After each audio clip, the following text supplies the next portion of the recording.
أنا ندى. كنت رايحة بيوتي سنتر مشهور جدا عشان أجهز لخطوبتي. المكان كان خيالي، ديكورات ذهبي وريحة بخور غالية، وصاحبة المكان مدام جيهان كانت بتستقبل البنات بابتسامة ساحرة وتقول لنا: انتي هنا ملكة ومحدش يقدر يشوفك غيرنا. دخلت أوضة البخار عشان أعمل جلسة تنظيف بشرة، والست اللي كانت بتساعدني قالت لي: اقلعي كل حاجة والبسي الروب ده وأنا هقفل عليكي عشان تاخدي راحتك.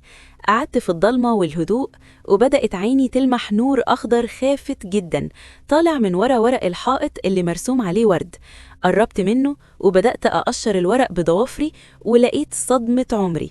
ورا الورق ما كانش فيه حيطة، كان فيه عدسة كاميرا احترافية متثبتة بدقة، والعدسة دي متوجهة بالملي على المكان اللي البنات بتغير فيه لبسها.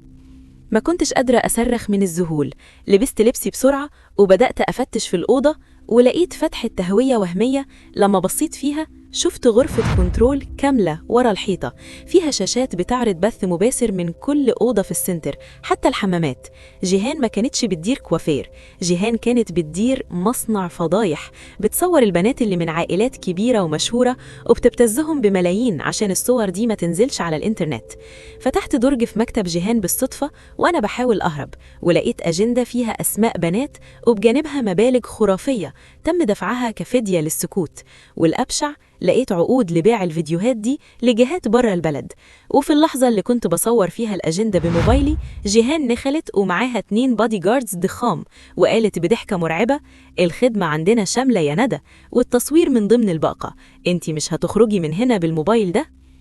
الجاردات قفلوا الممرات وحاولوا ياخدوا مني الموبايل، بس أنا كنت أذكى. كنت فعلت خاصية البث السري اللي بتبعت الفيديو مباشرة لسحابة إلكترونية أو كلاود، ومسجلة أسماء أصحابي والشرطة فيها. صرخت بأعلى صوتي: الفيديو اتصور واتبعت خلاص، لو لمستوني الفضيحة هتكون عالمية. جيهان اتجمدت مكانها، وفي أقل من 5 دقايق البوليس كان مكسر الأبواب بفضل تتبع الموقع اللي الموبايل بعته.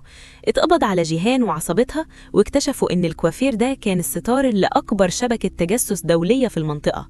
البنات اللي كانوا موجودين انهاروا لما عرفوا إنهم كانوا بيتصوروا وهم في قمة خصوصيتهم.